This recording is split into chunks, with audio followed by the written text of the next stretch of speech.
أعوذ بالله من الشيطان الرجيم. بسم الله الرحمن الرحيم. الحمد لله رب العالمين، وصلى الله على سيدنا محمد وآله الطيبين الطاهرين.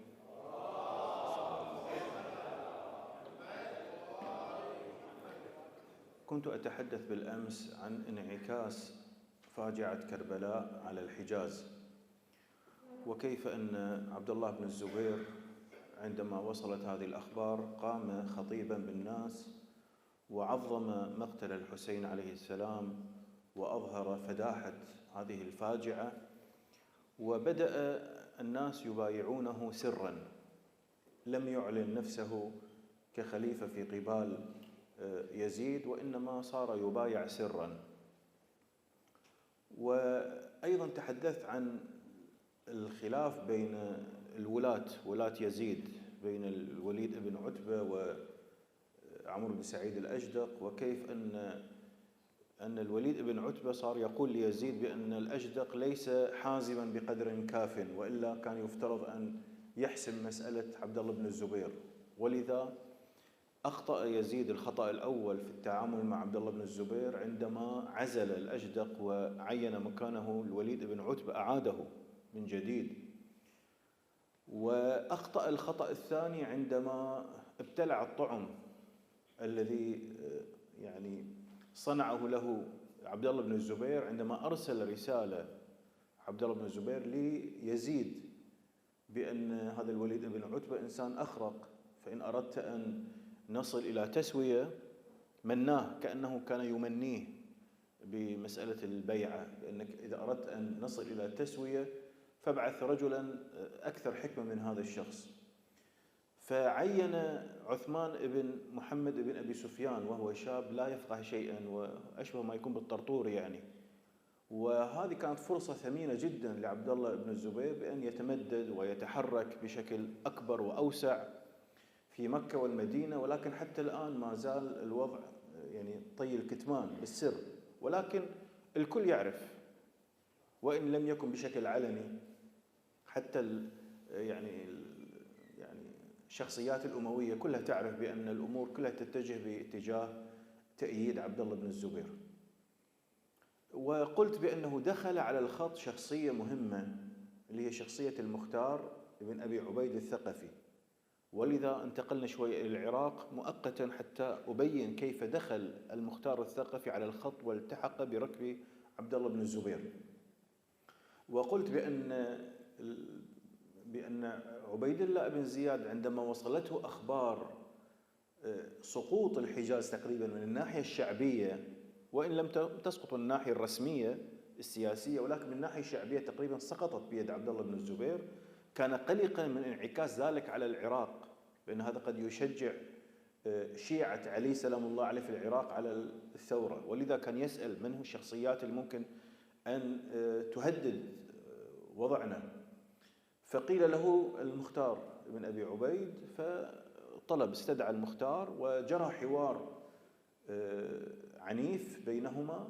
لماذا؟ لأن المختار كان متهما بأنه كان ضمن من خرج مع مسلم بن عقيل عندما خرج لحصار قصر عبيد الله بن زياد، بأن المختار كان ضمن القادة أو ضمن الشخصيات التي كانت تحرض الجماهير على محاصرة قصر عبيد الله بن زياد.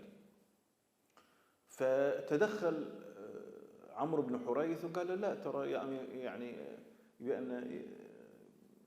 بأن المختار لم يكن ضمن هؤلاء. وتقول الرواية فرفع عبيد الله بن زياد قضيبا كان بين يديه فاعترض به وجه المختار فشتر به عينه، فصار المختار أشتر في ذلك الوقت. ثم قال يا عدو الله لولا شهادة عمرو بن حريث لضربت عنقك، كان مفروض يقتل مباشرة. ثم قال انطلقوا به إلى السجن، فمضوا به إلى السجن. طيب كيف خرج من السجن؟ بتدخل ووساطة عبد الله بن عمر. ما علاقة عبد الله بن عمر؟ تقول الرواية، رواية ابن أعثم، وبلغ ذلك عبد الله بن عمر بن الخطاب وهو ختن المختار. ختن المختار شنو يعني زوج أخته، يكون هو زوج أخته على أخته صفية بنت أبي عبيد، فاغتم لذلك. ليش؟ لأن وصلت الأخبار، أخبار اعتقال المختار في الكوفة وصلت إلى المدينة بأن عبيد الله بن زياد قد اعتقل وحبس المختار. فاغتم عبد الله بن عمر لذلك، قال: وجزعت أيضا أخت المختار لحبس أخيها بالكوفة، وأيقنت عليه من عبيد الله بن زياد أن يقتله. ليش أيقنت؟ لأن شافت ماذا فعل بالحسين عليه السلام في كربلاء، رجل يبطش ووقع بين يديه أخوها، فإذا لابد أن تفزع لأخيها. فهي مارست ضغوط على زوجها على عبد الله بن عمر بأن يتدخل ويلقي بكل ثقله حتى يطلق سراح المختار. طيب، عبد الله بن عمر كما أشرت بالأمس لا كلمة مسموعة. لماذا؟ لأن معاوية كان قد نجح في تحييده بأن لا يكون منافسا ليزيد، فطالما هو شخصية كانت مرشحة أن تنافس يزيد وهو قبل بأن لا ينافس يزيد، إذن صار له وزن، صار له كلمة مسموعة عند يزيد. الآن كيف يتدخل عبد الله بن عمر؟ يرسل لعبيد الله بن زياد؟ لا أبدا، يجي من فوق. شلون؟ يراسل يزيد مباشرة، ما يراسل عبيد الله بن زياد. يقول: فكتب عبد الله، فسألت أخت المختار زوجها عبد الله بن عمر أن يشفع في أخيها، فكتب عبد الله بن عمر إلى يزيد بن معاوية: أما بعد فإن عبيد الله بن زياد حبس المختار وهو صهري، وأنا أحب أن يعافى ويصلح من حاله، فإن رأيت رحمنا الله وإياك أن تكتب إلى ابن زياد فتأمره بتخليته فعلت، والسلام عليك. تقول الرواية: قال: فلما قرأ يزيد كتابه ضحك وقال: يشفع أبو عبد الرحمن في صهري فإنه أهل لذلك. من عيوني، ليش لا ننطر يطلب منا طلب مستجاب. طبعا هو لا يدرك يزيد بأن هذا أيضا من الأخطاء الفادحة جدا اللي قاعد يقع فيها. شوفوا أخطاء سياسية كثيرة، أتكلم من الناحية السياسية، يعني مثل هذه الأخطاء يعني أستبعد جدا أن معاوية كان يقع فيها. واضح أنه شاب أخرق ما عنده خبرة في الأمور. فأمر كاتبه فكتب إلى عبيد الله بن زياد: أما بعد فخلي، الحين رسالة يزيد لعبيد الله بن زياد: أما بعد فخلي سبيل المختار ساعة تنظر في كتابي هذا والسلام.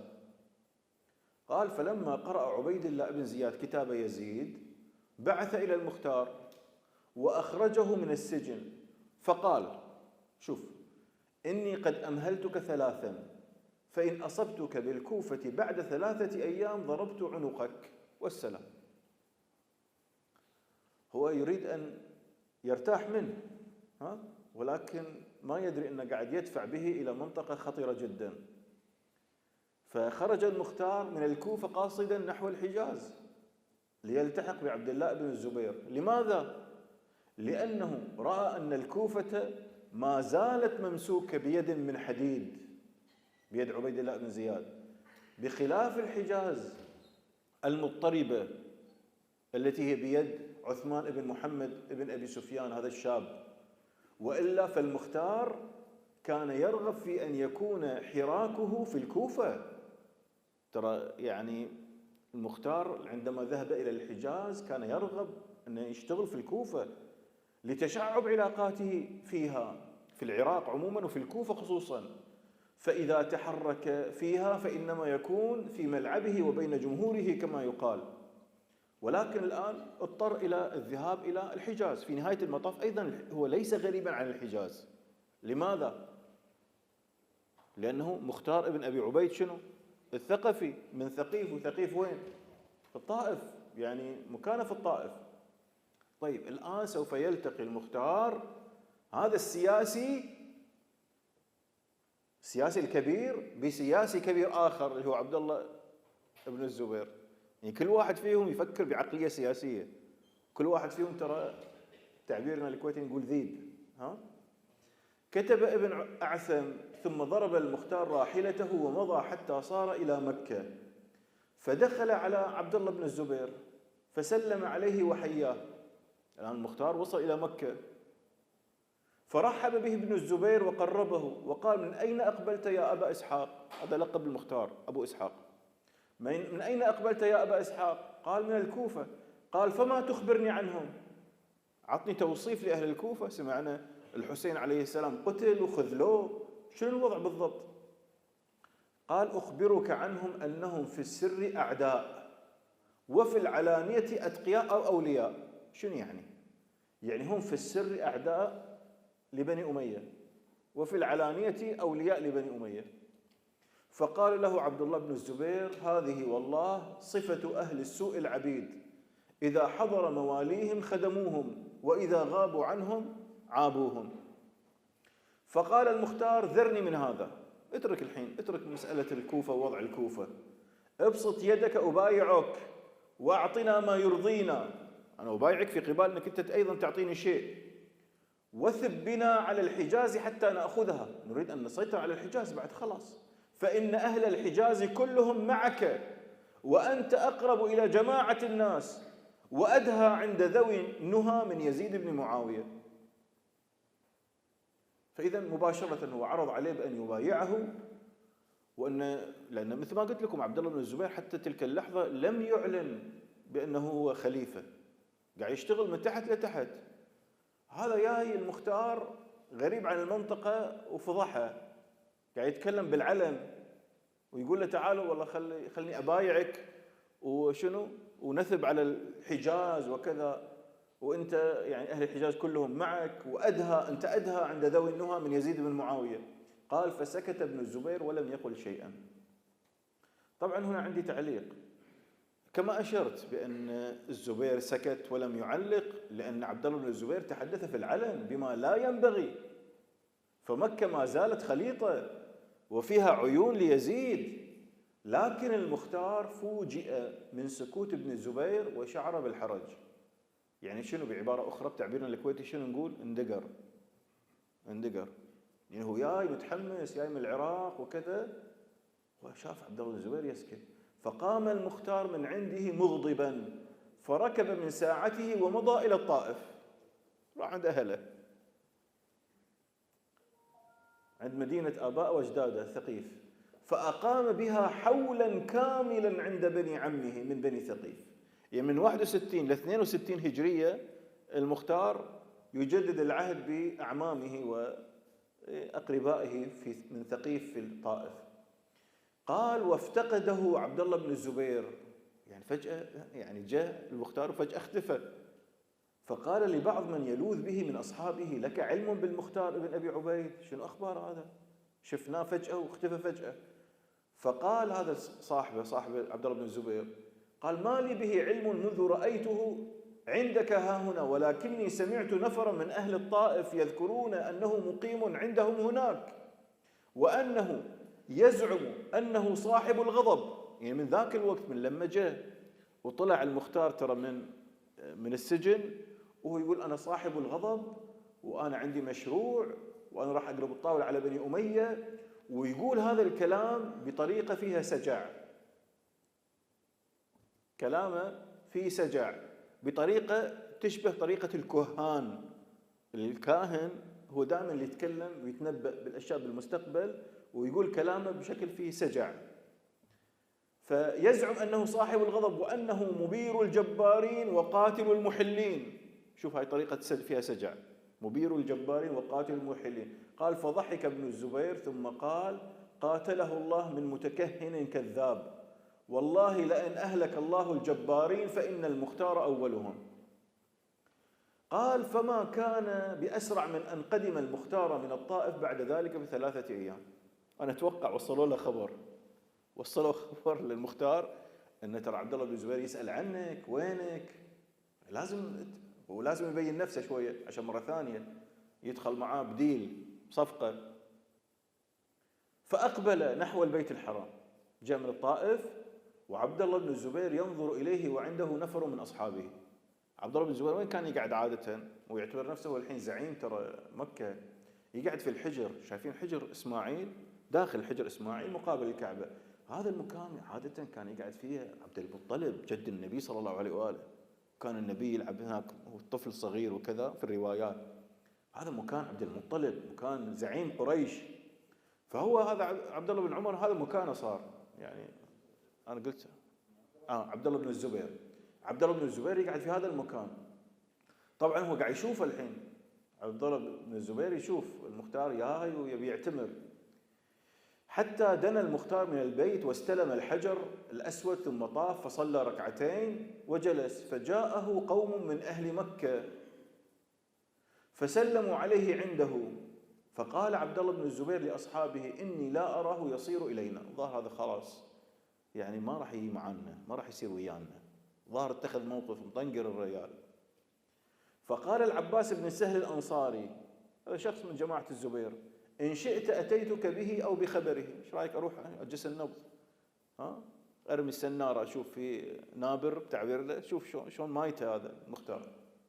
فقال الزبير بن الزبير: نعم فافعل رحم الله والديك. فأقبل العباس بن سهل المختار وسأله عن أحواله وأحوال بني عمه بالطائف، شنو أخبار أعمامك بالطائف، شلون شفتهم كذا. ثم قال: يا أبا إسحاق، ليس مثلك من يغيب عما اجتمع عليه أهل الشرف وبيوتات العرب. ما راح نخبرك بشيء غايب عنك، وهنا ترى مكة كلها اجتمعت على عبد الله بن الزبير. فقال المختار: وما ذلك؟ قال العباس: إنه لم يبق حي من أحياء العرب إلا وقد جاء عميدهم وبايع هذا الرجل عبد الله بن الزبير. ما بقى أحد إلا كلهم ترى بايعوا. فعجبا لك ولرأيك إلا ما أتيته فأخذت بحظك من هذا الأمر. يعني روح بايعه وشوف انت راح يضبطك ترى، واخذت بحظك من هذا الامر، يعني يضبطك ترى، يعني يعطيك شيء يعني في قبال البيعه، يعطيك امتيازات. فقال المختار: والله يا اخ الانصار اني اتيته في العام الماضي. انا يا جيت له، هو ما اعطاني وجه. اني اتيته في العام الماضي واشرت عليه بالراي ودعوته الى حظه فطوى امره دوني، رافع الجامه ما يبي ياخذ ويعطي معي. ورأيته مستغنيا عني فأحببت أيضا أن رآني عنه مستغنيا. هو بيبين أنه مستغني عني، أنا والله مستغني عنه. فوالله إنه لأحوج إلي مني إليه. هو في الواقع تراه المحتاج، مو أنا محتاجه. فقال له العباس بن السهل: صدقت يا أبا إسحاق، فعلا هو يحتاجك، أنت شخصية مهمة، مو بس كداهية سياسي، حتى كعسكري، رجل عسكري وأمني. قد كان ذلك غير أنك كلمته، هاي الخطأ اللي ارتكبته يا مختار، غير أنك كلمته وهو ظاهر في المسجد، وهذا كلام لا يجب إلا والستور دونك مسدولة والأبواب دونك مغلقة. الله يسامحك، أنت بتكلم كذي بالعلن، ما راعيت، ولكن القه الليلة وأنا معك حتى تسمع كلامه ويسمع كلامك. الحين قعدوا مع بعض بشكل منعزل منفصل وخلاص اتفقوا. فقال المختار: إني فاعل ذلك إن شاء الله إذا صلينا العشاء الآخرة، بعد ما نصلي العشاء راح أمر عليه أطل عليه. قال: فنهض الأنصاري من عنده إلى عبد الله بن الزبير، يبي يبشر هذا عبد الله بن الزبير، أنا ضبط لك الرجال. فخبره بما كان منه. فلما كان الليل وصليا العشاء الآخرة أقبل المختار ومعه العباس بن سهل الأنصاري حتى صار إلى ابن الزبير. قال: فمد يده إلى المختار فصافحه ورحب به. عبد الله بن الزبير صافح المختار ورحب به، ثم سأله عن أقربائه وأهله بالطائف فتحدث ساعة، ثم أقبل عليه ابن الزبير وقال: إنك كلمتني بهذا الكلام ذيك المرة قبل سنة، كلمتني بهذا الكلام والناس حضور والحيطان لها آذان وليس من أحد إلا وله عدو وصديق، وهذا وقت الخلوة، فهات الآن ما عندك، شنو عندك؟ يلا ترى بروحنا الآن. فقال المختار: إنه لا خير في الإكثار من المنطق، ما أحب أطولها زايد، أعطيك من الآخر، ما نطول الحكي، ولا حظ في التقصير عن الحاجة. يعني المفروض اللحظة اللي المفروض يتكلم فيها الإنسان يتكلم، أنا الحين راح أتكلم، وأنت اليوم رجل قومك، أنت ما حد ينافسك في الحجاز، وقد جئتك أبايعك على، في قبال ماذا؟ على أن لا تقضي الأمور دوني. شنو يعني؟ أكون مستشارك الأول، يدك اليمين، ما تتخذ قرار إلا ترجع لي. أن لا تقضي الأمور دوني، وعلى أن أكون أول من تأذن له وآخر من يخرج عنك. يعني مو تحط لي حجاب ووسطاء وكذا، لا، أنا أقرب واحد لك ترى، أفكر معاك، أتخذ القرار معاك. فإذا أظهرك الله على يزيد بن معاوية، إذا خلاص أنت انتصرت، فاستخلفني على أجل أعمالك. يعني شنو أهم المسؤوليات؟ تسلمني أهم المسؤوليات، فأنتفع وأرد على أهل بيتي شيئا. يعني هم أنا أستفيد هني، أرد على أهل بيتي شيئا ولا على أهل البيت شيئا. يعني في بعض النسخ يبدو على أهل بيتي، إذا كان أهل بيتي يعني قاعد يفكر بثقيف بقبيلته، إنه شوي يرفعها، إنه شو معنى والله يزيد رافع بني أمية، وأنت يا ترفع قريش يا عبد الله بن الزبير، أنا هم برفع من شأن ثقيف بهالموازنات السياسية. وإذا كان على أهل البيت هم محتمل، باعتبار أنه من الآن قاعد يفكر أنه يعني يمثل مظلومية أهل البيت وشيء من القبيل. فقال له ابن الزبير: أنا أبايعك على كتاب الله وسنة رسول الله صلى الله عليه وآله. لاحظ هنا، يعني قد يكون من القرين على أنه يقول أهل البيت، ما قال أهل بيتي. كلام ابن الزبير لما يقول ابن الزبير أبايعك على كتاب الله وسنة رسول الله ويسكت، ما قال وسيرة الشيخين. يعني مو مثل عبد الرحمن بن عوف وقت الشورى السداسية لما خير الإمام علي سلام الله عليه: هل تقبل تبايعني على كتاب الله وسنة الرسول وسيرة الشيخين؟ رفض الإمام علي سلام الله عليه، صح ولا لا؟ فخلاص كأن سيرة الشيخين صارت يعني تجاوزها الزمن. أو هو يعرف، عبد الله بن الزبير يعرف أن هو المختار مع أهل البيت، ومن ثم إذا يقول سيرة الشيخين ما راح يقبل عبد الله بن الزبير. فقال: أنا أبايعك على كتاب الله وسنة رسول الله. فقال المختار: لا والله لا أبايعك إلا على هذه الخصال. يعني هو كان يبي يتهرب عبد الله بن الزبير إنه فقط على كتاب الله وسنة النبي، من غير ما أعطيك وعود بأنك أنت تكون أول من يدخل علي وآخر من يخرج من عندي ويكون أنت أقرب الناس إلي. فقال المختار: لا والله لا أبايعك إلا على هذه الخصال. قال: فسكت ابن الزبير. شوف الحين كل واحد فيهم ذيب ترى، يعني كل واحد فيهم مو هين، داهية. فقال له العباس: اشتر منه دينه أو ذمته حتى ترى من رأيك. خلاص شوفوا شنو يبي الدنيا، عطى لا تطوف الفرصة. فقال ابن الزبير: أبا إسحاق، فإني أبايعك على ما ذكرت. يعني قبل عبد الله بن الزبير أن يبايعه على ما ذكر. الأمر اللافت اللي عندي تعليق، لأنه ليس أي منهما سيفي ببيعته للآخر، لا هذا راح يفي لهذا ولا ذاك يفي لهذا. قال: ثم بسط يده فبايعه المختار وأتى إلى منزله. خلاص الآن صار المختار أحد رجالات عبد الله بن الزبير الأساسيين. الحين راح يستمر ترى إلى آخر الدورة هذه، المختار هو أحد رجالات عبد الله بن الزبير الأساسيين. طبعا بعد ذلك راح يتركه ويرجع إلى العراق، ولكن راح نشوف متى يتركه، مو الحين. من الحين وصاعدا راح يكون من رجالات عبد الله بن الزبير. قال ابن أعثم: فجعل الناس يبايعون عبد الله بن الزبير حتى بايعه خلق كثير من أهل الحجاز وغيرهم من أهل الأمصار. يعني شوي شوي بدأت تتمدد بيعة عبد الله بن الزبير، ما عادت فقط المدينة ومكة والطائف، لا، حتى شوي شوي بعد القرى هذه المحيطة كلها بالمنطقة. ويزيد بن معاوية لا يعلم بشيء من ذلك، من كله شغل بالسر يعني. حتى إذا علم ابن الزبير أنه قد قوي ظهره، شوف شلون الحين بدأ يغير عبد الله بن الزبير موقفه.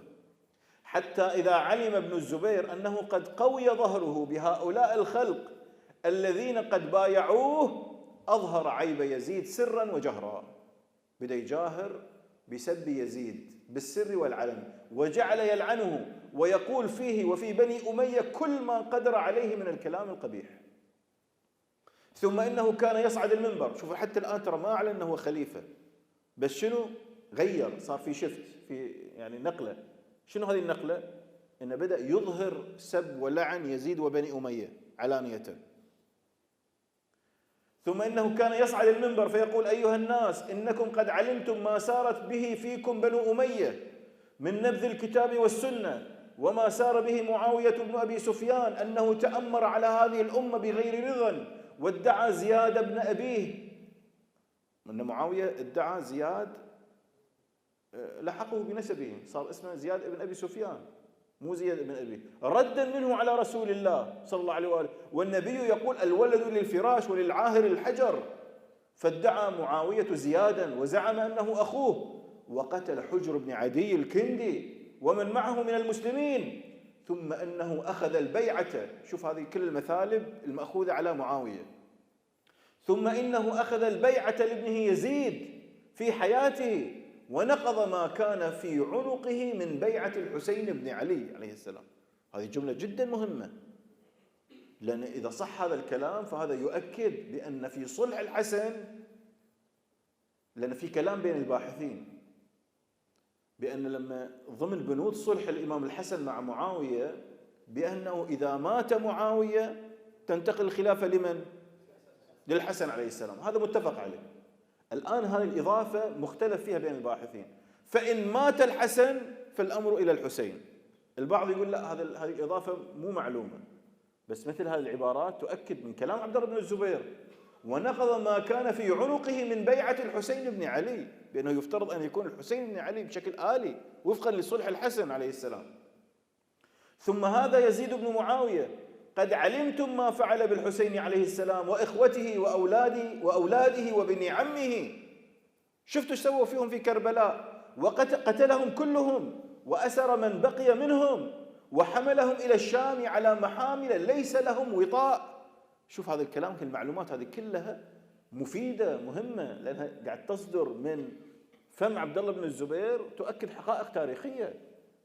وحملهم إلى الشام على محامل ليس لهم وطاء ولا راعى فيهم حق رسول الله صلى الله عليه وآله، وهو مشغول بلعب الفهود والقرود وشرب الخمر والمعاصي والفجور.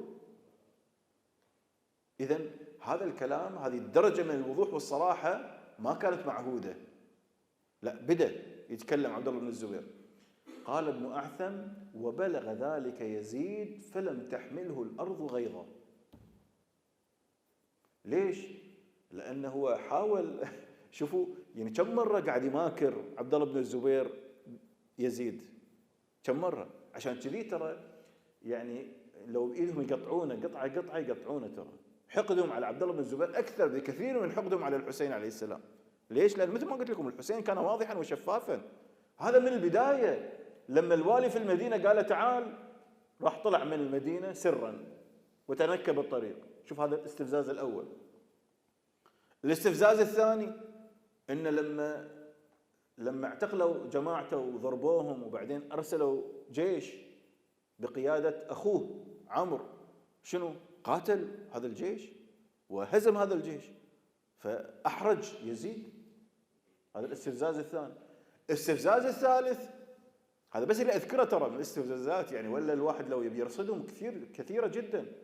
الاستفزاز الثالث أنه هو اقترح على يزيد بأن يعزل الوليد بن عتبة ويشوف له واحد ثاني يكون رفيق.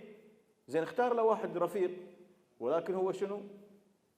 هو تمادى بعد، أخذ راحته أكثر. وبلغ ذلك يزيد فلم تحمله الأرض غيظا. زين، الآن يعني بعد أن فشلت المحاولة العسكرية الأولى بالجيش الذي أرسله عمرو بن سعيد بن العاص الأجدق من المدينة، عندما وجه عمرو بن الزبير ب700 إلى 2000 حسب اختلاف الروايات، 2000 مقاتل، فانكسر جيشه بين شرق مكة وغربها. هذا كله قلناه، صح ولا لا؟ وسجن عمرو بن الزبير في سجن عارم وضرب بالسياط حتى مات. حاول يزيد هذه المرة الدخول مع عبد الله بن الزبير في مفاوضات قبل إرسال جيش جرار من الشام. يعني أول مرة كان في جيش طلع يقاتل عبد الله بن الزبير، ولكن هذا الجيش صغير طالع من وين؟ من المدينة، 700 إلى 2000. بس لا، هالمرة راح يدخل في مفاوضات، وإذا وصلوا إلى طريق مسدود وما نفعت هذه المفاوضات، لا، ممكن يرسل جيش جرار. 20 30 ألف من الشام. كتب ابن أعثم يقول: ولما بلغ يزيد بن معاوية ما فيه عبد الله بن الزبير من بيعة الناس له واجتماعهم إليه دعا ب10 نفر من وجوه أصحابه. الحين راح أذكر لكم أسماء 10 شخصيات، هاي تعتبر من أبرز شخصيات الموالية ليزيد. مو مهم، لا تركزون بالأسماء وايد، مو مهمة وايد، بس حتى نوثق تاريخيا. منهم النعمان بن بشير الأنصاري، هذا شخص مهم. ليش؟ لأنه هو كان الوالي من طرف على الكوفة، ولكن عزله وحط مكانه عبيد الله بن زياد ويابه الشام، خلاه عنده الشام يعني مستشار. فهذا الشخص الأول.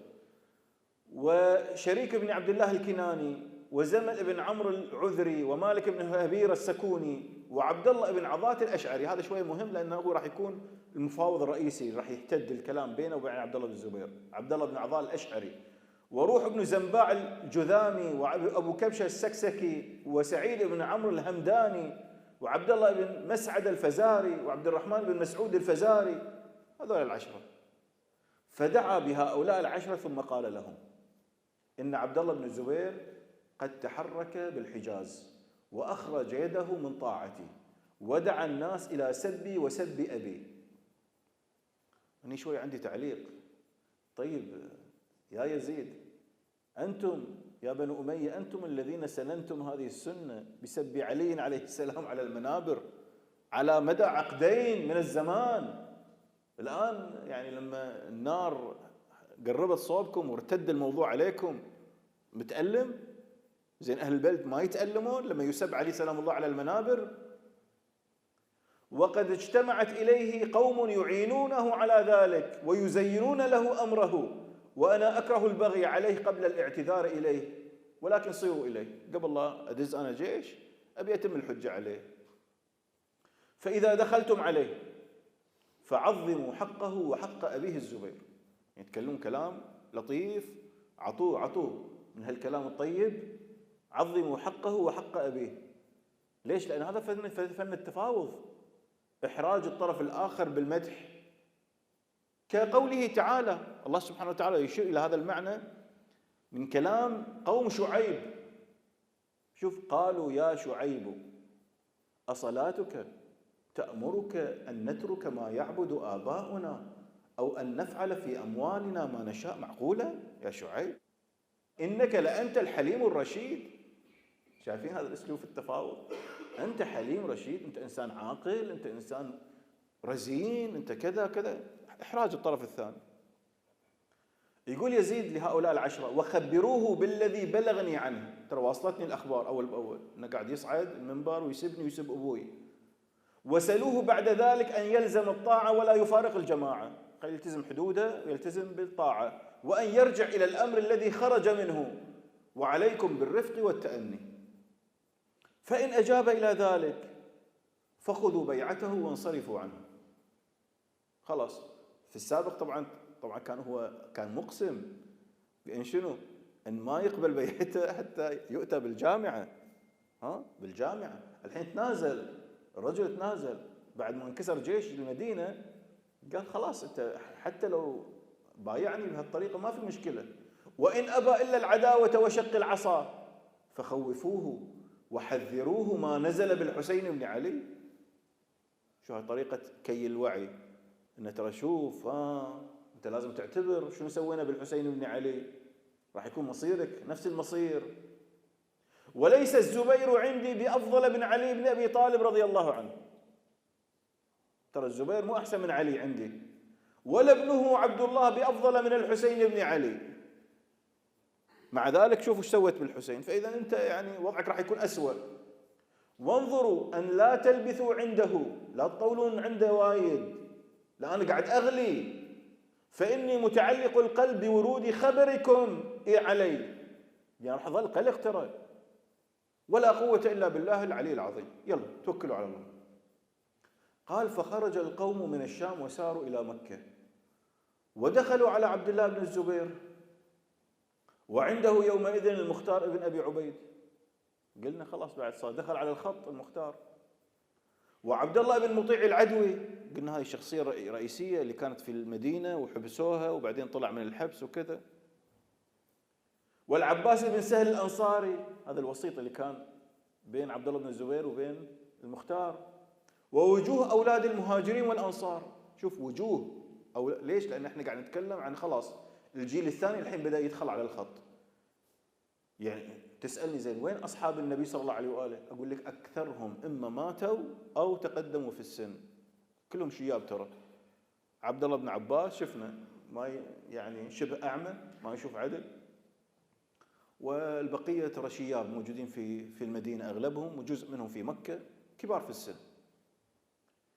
فالحين من اللي دخل على الخط على الفعالية الاجتماعية؟ خلاص أولاد المهاجرين والأنصار، هالجيل الثاني. ولهذا السبب نتكلم عن يزيد بن معاوية، الحسين بن علي، عبد الله بن الزبير، شوف عبد الله بن عمر، كلهم جيل ثاني ترى. قال فسلموا عليه، هذا الوفد اللي من 10 أشخاص وصلوا إلى مكة وسلموا على عبد الله بن الزبير، فرد عليهم ورحب بهم وقربهم وأدناهم، ثم سألهم عن حالهم وأمرهم، فأدوا إليه رسالة يزيد. قالوا له ترى احنا جايين من عند يزيد وترى رسالتنا 1 2 3. فقال عبد الله بن الزبير وما الذي يريد مني يزيد بن معاوية؟ ايش يبي مني الحين؟ إنما أنا رجل مجاور لهذا البيت عائذ به من شر يزيد بن معاوية وغير يزيد. أنا رجال مستجير في البيت، عائذ في البيت، فإن تركني فيه وإلا انتقلت عنه إلى بلد غيره وكنت فيه إلى أن يأتيني الموت. لاحظ حتى الآن لم يعلن عبد الله بن الزبير أنه خليفة في مقابل يزيد. كل ما في الأمر ترى هذا الوفد جاي حتى يوقفون عند حده، حتى لا يسب ويلعن ويشتم بيزيد وبني أمية على المنابر. وإن كان طبعا هو ماخذ البيعة من الناس بالسر. قال ثم أمر لهم بمنزل، عبد الله بن الزبير أمر لهذا الوفد اللي من 10 أشخاص بمنزل، فصاروا إليه يومهم ذلك وأمر لهم بما يصلحهم، يعني الضيافة على أكمل وجه. فلما كان من الغد خرج فصلى بأصحابه الفجر عبد الله بن الزبير، ثم أقبل فجلس في الحجر كالعادة، مثل ما قلت لكم هو مكانه صاير مستولي على حجر إسماعيل. واجتمع إليه أصحابه وأقبل إليه هؤلاء الوفد الذين قدموا عليه من عند يزيد. مرة ثانية الحين بيتكلمون معاه، ولكن هالمرة بكلام شديد اللهجة، وتكلموا كلاما يرجون به اتباعه ليزيد وطاعته له. قال فأقبل إليه النعمان بن بشير، هذا أول واحد باعتباره هو أكثر شخصية وجيهة من هؤلاء 10. فقال بلغ يزيد عنك أنك تصعد المنبر فتذكره وتذكر أباه معاوية بكل قبيح، وأنت تعلم أنه إمام وقد بايعه الناس، ولا نحب لك أن تخرج يدك من الطاعة وتفارق الجماعة، وبعد فإن الغيبة لا خير فيها. يجوز شرعا؟ القرآن ما يقول ولا يغتب بعضكم بعضا أيحب أحدكم أن يأكل لحم أخيه ميتا فكرهتموه؟ ما يصير تغتاب يزيد، جوز. قال فقطع عليه الكلام عبد الله بن الزبير ثم قال يا ابن بشير إن الفاسق لا غيبة له، وما قلت فيه إلا ما قد علمه الناس منه، ولو كان يعني يزيد ولو كان على ما كان عليه الأئمة الأخيار، مثل منه؟ مثل الخليفة الأول والثاني بالنسبة لعبد الله بن الزبير، سمعنا وأطعنا ولذكرناه بكل جميل. وبعد في النهاية في الخلاصة فإني أنا في هذا البيت بمنزلة حمامة من حمام الحرم، أنا مجرد حمامة من حمامة الحرم، أفتحل لكم أن تؤذوا حمام مكة؟ إيش رأيكم في الكلام هذا؟ تعليقي شنو تعليقي؟ يعني أن يبقى ابن الزبير بهذا المنطق بعدما فعل يزيد ما فعل بالحسين بن علي سلام الله عليه في كربلاء، لابد أن ذلك يكشف عن سذاجة سياسية. فمن يمنع الماء عن الحسين عليه السلام وأطفاله ثم يسفك دماءهم ويحرق خيامهم وينهب رحلهم، هل سيفكر بحرمة مكة ويتعامل مع المعارضين فيها بمنطق حمام الحرم؟ ولهذا الإمام الحسين سلام الله عليه قال لعبد الله بن الزبير: إن بها كبشا يستحل حرمتها ولا أريد أن أكون هذا الكبش.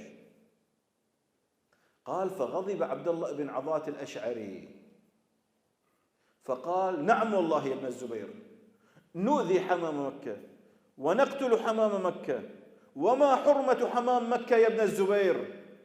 أتصعد المنبر وتتكلم في أمير المؤمنين بكل قبيح ثم تشبه نفسك بحمام مكة؟ ثم قال: يا غلام، ائتني بقوسي وسهم. يبوا له سهم وقوس. شوف الحين الحركة الاستعراضية اللي بيسويها هذا عبد الله بن عضاة الأشعري. قال: فأتي بقوسه وسهامه، فأخذ سهما فوضعه في كبد القوس، حط القوس كذي وشده، ثم سدده نحو حمام مكة وقال: يا حمامة، أيشرب أمير المؤمنين ويفجر؟ يبي يبين أنه يسأل الحمام والحمام ما يتكلم، بس أنت يا عبد الله بن الزبير قاعد تتكلم. ترى في فرق بين الحمام وأنت. أيشرب أمير المؤمنين ويفجر؟ قولي نعم، أما والله لو قلت نعم لما أخطأك سهمي هذا. يا حمامة، أيلعب أمير المؤمنين بالقرود والفهود ويفسق في الدين؟ وهذا الكلام اللي كان يقول عبد الله بن الزبير على المنبر: قولي نعم، أما والله لئن قلت نعم لا أخطأك سهمي هذا. يا حمامة، فتقبلين أم تخلعين الطاعة وتفارقين الجماعة وتقيمين في الحرم عاصية؟ قولي نعم. قال: ثم أقبل عبد الله بن عضاة على ابن الزبير فقال له: ما لي لا أرى الحمامة تنطق بشيء وأنت الناطق بجميع ما كلمتها فيه على المنبر.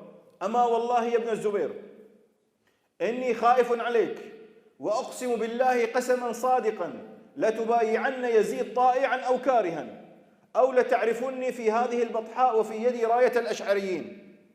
ترى أنا راح تشوفني أنا وقومي كلهم الأشاعرة سوف نأتي نحاربك. ترى لا تقول لي حرم ما حرم، ما نراعي، احنا عندنا طاعة أمير المؤمنين يزيد. لا تقول لي يفجر وما يفجر، هو أمير المؤمنين. الله سبحانه وتعالى يقول في القرآن: وأطيعوا الله وأطيعوا الرسول وأولي الأمر منكم. هذا من الدين، هذا المنطق الذي كان يروجه يزيد.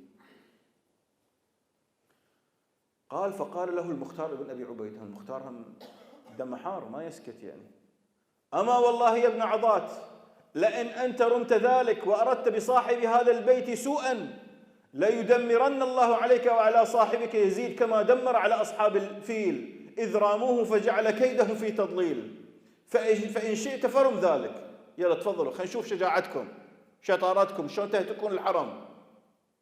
فقال له عبد الله بن عضاة: يا ابن أبي عبيد، أما إن عبيد الله بن زياد قد كان حازم الرأي في حبسك بالكوفة، ولو ضرب عنقك لأصاب الرأي، ولكن لا جزى الله صهرك عبد الله بن عمر خيرا. هذا اللي ورطنا عبد الله بن عمر، وصاته وشفاعته. فقال ابن أبي عبيد: والله ما كان أبوه أمير المؤمنين وقد قتل وسفك دماء المؤمنين. يعني كان أبوه أبو عبد الله بن عمر ما كان أمير المؤمنين، ما قتل وسفك مثل ما قاعد يسوي هذا صاحبك يزيد، وقد قتل يزيد ابن بنت نبي رب العالمين. قال: وارتفعت الأصوات بين عبد الله بن عضاة وبين المختار، صار صراخ. فأقسم عبد الله بن الزبير على المختار أن يسكت فسكت. ثم أقبل عبد الله بن الزبير على عبد الله بن عضاة فقال: يا هذا، أتستحل في البيت الحرام وقد أخبر الله تعالى في كتابه ومن دخله كان آمنا؟ قال ابن عضاء: إنما يستحل الحرام من حل فيه وخلع الطاعة وفارق الجماعة. ايش رايكم الآن؟ أنتم فكروا من المأثوم في هتك حرمة الكعبة؟ يزيد وجيشه ولا عبد الله بن الزبير وجماعته؟ اثنينهم. يعني أنت خلينا نفترض أن شخص متمرد واحتمى بالبيت، وأكو أساليب شرعية شلون تضيق عليه بحيث أنك أنت ما تهتك حرمة الحرم، تضيق عليه لأن يضطر يطلع برا بعدين تقتص منه. لو يزيد يراعي الأمور الشرعية ما كان هتك الحرم. أيضا أنت لو تراعي الأمور الشرعية ما تتسبب. تعرف أنت الطرف الثاني ما يراعي، ما عنده خطوط حمراء مع الشرع، أنا شاء أظل في مكة. قال وكثر الكلام بين القوم ولم يجبهم ابن الزبير إلى ما يريدون. يعني في النهاية وصلوا لطريق مسدود، خلاص فشلت مهمة وساطة الوفد، فانصرفوا عنه حتى إذا صاروا إلى يزيد فخبروه بذلك، فأمهله يزيد وجعل يتأنى في أمره. يعني شوي شوي، ما بيستعجل، هو تو مسوي مصيبة في كربلاء. وجعل يتأنى في أمره ويقول لأصحابه ويحكم إني قتلت بالأمس الحسين بن علي وأقتل اليوم عبد الله بن الزبير، أخاف أن تشعث علي العامة. يعني مو ترى خوف من الله سبحانه وتعالى أو حرمة مكة أو غيره، لا لا لا، أخاف أن تشعث علي العامة، يعني تتغير علي وتتفرق عني الناس خلاص، ولا تحتمل ذلك لي ويتنغص علي أمري، ما أقدر أكمل أنا بهالطريقة هذه. ولذا أنا في تقديري يعني من أهم أسباب موت يزيد، راح نشوف إن شاء الله الموضوع هذا، من أهم أسباب موت يزيد إن من كثر هذه الضغوط عليه، وهو إنسان مترف، كان وايد يشرب ويسكر ويسكر ويسكر، يطلع من هالمود. فتعرفون أنتم عادة المدمنين حتى يطلع من جو الضغوط يزداد سكر، فازداد سكر سكر سكر إلى أن مات، وهذا الشيء اللي كان غير متوقع يعني. قال وجعل عبد الله بن الزبير يجمع الجموع، بدأ يجهز نفسه عبد الله بن الزبير. يعني بعد ما يعني فشلت مهمة هذا الوفد، عرف عبد الله بن الزبير بأن الوضع صار خطر ولازم ينظم صفوفه، يرتب وضعه سياسيا عسكريا أمنيا، خلاص شوي شوي إلى أن يعلن الخلافة، أنه خليفة في قبال يزيد. وجعل عبد الله بن الزبير يجمع الجموع وجعل يقوى أمره يوما بعد يوم، ومحمد بن الحنفية معتزل عنه في منزله ولا يدخل في طاعته. وفي الحقيقة مو بس محمد بن الحنفية، كل أهل البيت، الإمام زين العابدين، محمد بن الحنفية، عبد الله بن عباس، كل هؤلاء أخذوا مسافة من عبد الله بن الزبير، ولا واحد فيهم حط إيده بإيد عبد الله، لأن يعرفون. زين، الخطوة الخطيرة التي قام بها اللي إن شاء الله راح نتكلم فيها بالتفصيل غدا، الخطوة الخطيرة اللي قام فيها عبد الله بن الزبير أنه طرد بني أمية قاطبة، مو بس من مكة ومن المدينة، من الحجاز عموما، يعني طهر الحجاز من بني أمية تقريبا. وهذه كانت الضربة القاصمة اللي بعد شعر يزيد بأنه ما يقدر يسكت عن الشيء هذا.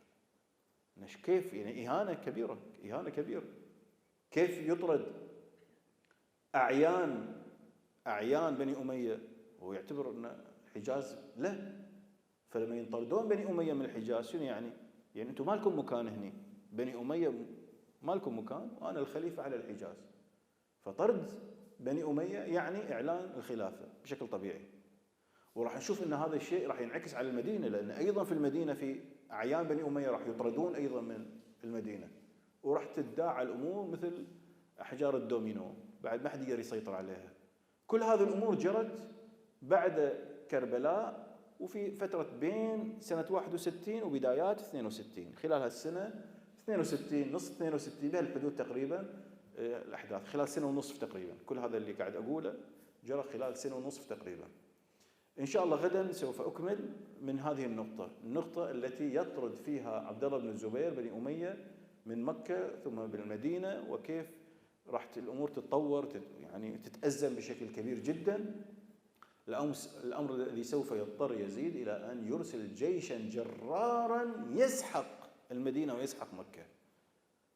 أسأل الله سبحانه وتعالى أن يتقبل أعمالنا وأعمالكم. اللهم لا تفرق بيننا وبين محمد وآل محمد في الدنيا والآخرة طرفة عين أبدا.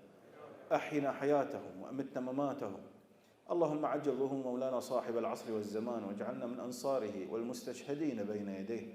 اللهم وفقنا لمراضيك، جنبنا معاصيك. أعوذ بالله من الشيطان الرجيم. إن الله وملائكته يصلون على النبي يا أيها الذين آمنوا صلوا عليه وسلموا تسليما.